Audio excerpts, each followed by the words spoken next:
Tout d'abord, il était de notoriété publique dans l'ensemble de la communauté mondiale du renseignement que Alexeï Navalny était un agent de la CIA et un opérateur du MI6 depuis longtemps.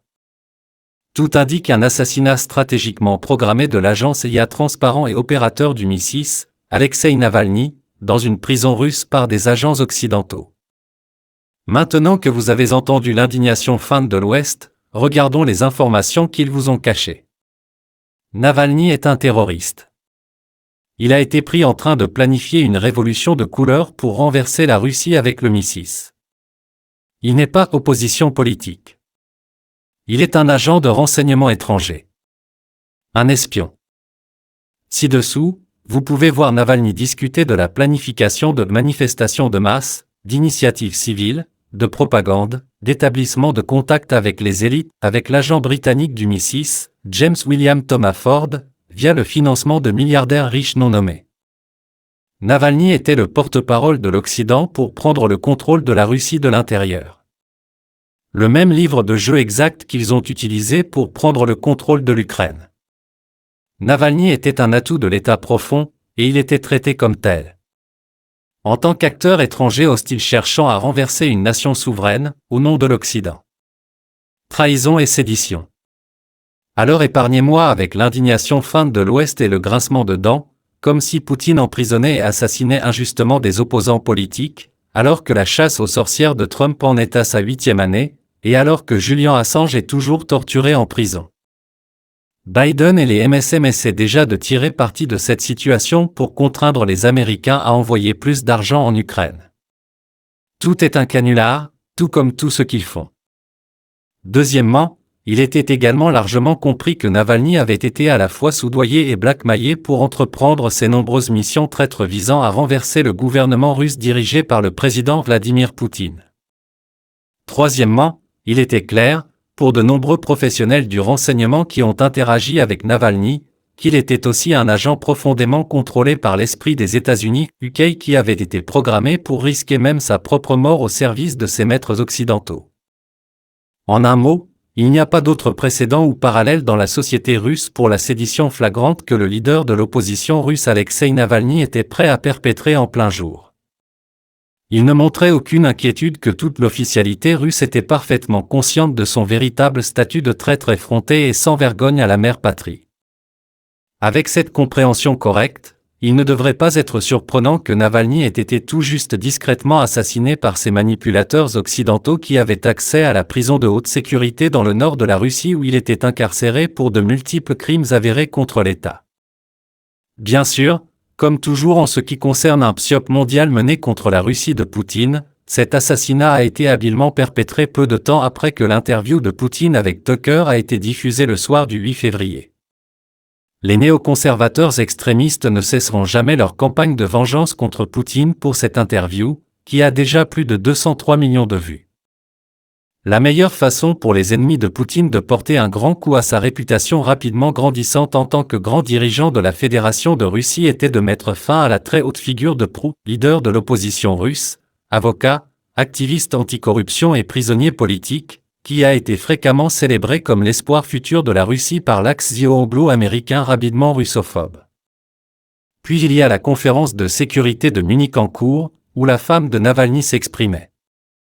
Vraiment, comment cette mort choquante se produit-elle alors qu'un événement international avidement suivi se déroulait en même temps? Yulia Navalny a même reçu une plateforme spéciale pour émettre ses menaces prévisibles et bien écrites à la Russie sous le regard attentif des nombreux participants russophobes. Puis il y a le cluster de Kiev connu sous le nom de guerre russo-ukrainienne qui a vu une énorme perte après l'autre sur le champ de bataille pour les forces armées de l'Ukraine. Les observateurs de guerre objectifs du monde entier sont continuellement stupéfaits par le degré auquel l'armée ukrainienne a commis d'horribles crimes de guerre et d'attentats terroristes contre les populations civiles russes et même à Moscou même. Dans ce contexte spécifique, il est devenu clair que le régime nazi de Zelensky en étroite collusion avec ses suzerains américains et britanniques perpérait volontiers un assassinat de Navalny comme une distraction à leur défaite majeure en temps de guerre. Un tel meurtre présumé par Poutine serait également utilisé pour susciter plus de soutien pour l'effort de guerre voué à l'échec, que certains initiés appellent un génocide hautement prémédité de nombreux soldats ukrainiens. Conclusion, Les preuves circonstancielles très fortes indiquent clairement que Navalny a très probablement été assassiné par ses propres manipulateurs occidentaux traîtres qui avaient accès à sa prison. L'armée de l'air américaine a besoin de drones de nouvelle génération pour combattre la Chine communiste, rapport.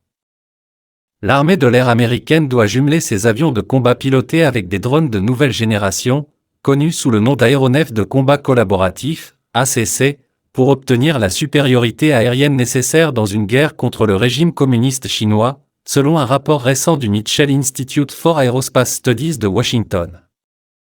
Le rapport, basé sur des jeux de guerre menés par le Mitchell Institute dans des missions de contraire pour défendre Taïwan contre l'Armée de libération du peuple chinois, APL, montre comment les ACC ont été utilisés comme capteurs aériens, leurres, brouilleurs ou lanceurs d'armes en coopération avec des avions pilotés comme le chasseur de 5e génération F-35 et le Raptor F-22 de l'armée de l'air.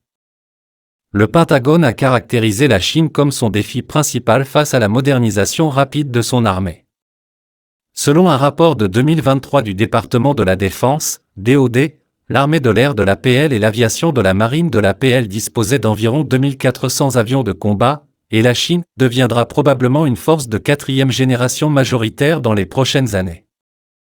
En comparaison, le rapport note que l'armée de l'air américaine exploite actuellement une force qui est la plus ancienne, la plus petite et la moins prête de son histoire, ajoutant qu'elle se compose principalement de 179 F-15C/D de 4e génération vieillissant et de 185 F-22 de 5e génération.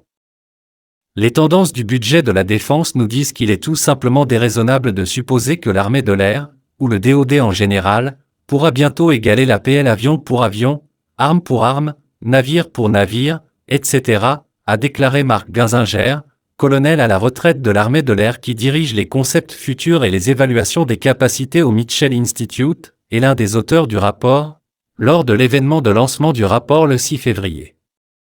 Au lieu de cela, notre armée doit investir dans des capacités asymétriques qui perturberont les opérations de l'APL, imposeront des coûts et créeront les conditions de la réussite de la mission. Et c'est une raison clé pour laquelle l'armée de l'air développe les ACC, a ajouté M. Ginzinger. Selon le Conseil consultatif scientifique du département de l'Air Force, les ACC doivent être capables de recevoir des instructions de haut niveau d'un pilote et ensuite mettre en œuvre ces instructions de manière autonome. L'aéronef non piloté doit également utiliser un mélange distribué et adaptable de capteurs, d'armes et d'autres équipements de mission. Le secrétaire adjoint à l'Air Force Kristen Jones a révélé lors d'un événement organisé par le Center for Strategic and International Studies en janvier que des contrats avaient été attribués à 5 entreprises pour construire une flotte de 1000 ACC. Le magazine Air & Space Force a ensuite confirmé que les 5 entreprises sélectionnées étaient Boeing, Lockheed Martin, Northrop Grumman, Anduril et General Atomic. Ne pas obtenir la supériorité aérienne dans un conflit avec la Chine augmenterait considérablement le risque d'une défaite coûteuse ayant des impacts existentiels et à long terme sur la sécurité des États-Unis et de ses alliés, indique le rapport. Grande victoire pour l'armée russe alors que les forces ukrainiennes fuient la ville de l'Est. Après une année où peu de changements ont été observés dans le contrôle du territoire, l'armée russe a remporté une grande victoire dans sa guerre en Ukraine alors que les forces ukrainiennes se sont retirées de la ville de l'Est d'Avdiivka. Peu après minuit samedi en Ukraine, le nouveau commandant en chef du pays, le général Oleksandr Syrsky, a annoncé qu'il avait ordonné aux troupes d'évacuer la ville. Encerclés dans 3 directions par l'armée russe, les soldats ukrainiens de la ville se sont retrouvés dans un étau qui se resserre rapidement. Sur la base de la situation opérationnelle autour d'Avdiivka, afin d'éviter l'encerclement et de préserver la vie et la santé des soldats, j'ai décidé de retirer nos unités de la ville et de nous défendre sur des lignes plus favorables. La prise de la ville est le plus grand triomphe de la Russie depuis qu'elle a pris Bakhmut en mai dernier.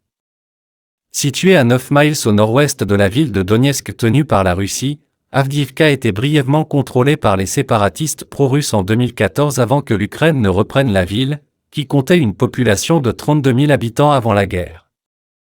La victoire de la Russie est une nouvelle étape vers un objectif principal annoncé par le président russe Vladimir Poutine lorsqu'il a ordonné opération militaire spéciale, prendre le contrôle des oblasts de Donetsk et de Louhansk.